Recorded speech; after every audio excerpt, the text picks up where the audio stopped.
Voici la Sarracenia, elle arrive en Vendée pour déguster du frelon asiatique. 3 plantes de cette plante carnivore d'origine nord-américaine viennent d'être installées à proximité de ruches. Objectif de l'expérience, vérifier en pleine nature si cette plante qui attire les frelons et non les abeilles peut être une bonne protection pour les ruches. Le sol a la particularité ici d'être une tourbière. C'est une plante carnivore qui se développe dans la tourbe, c'est-à-dire un milieu acide.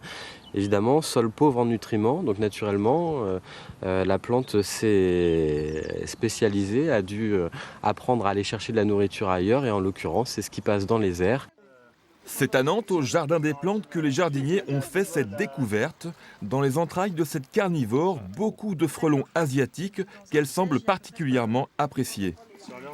Sur cette partie-là, cette petite lèvre, on a à la fois une couleur rouge et puis une odeur qui est émise. En plus, elle a des taches blanches qui simulent la lumière et du coup, les insectes, des fois, ils tapent dedans en pensant qu'ils vont pouvoir s'échapper en la traversant. Donc elle est un petit peu plus perverse que d'autres.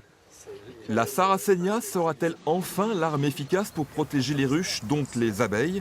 L'expérience menée en Vendée le dira peut-être. En tout cas, les chercheurs s'intéressent fortement aux molécules et phéromones de cette plante pour lutter contre la prolifération du frelon asiatique.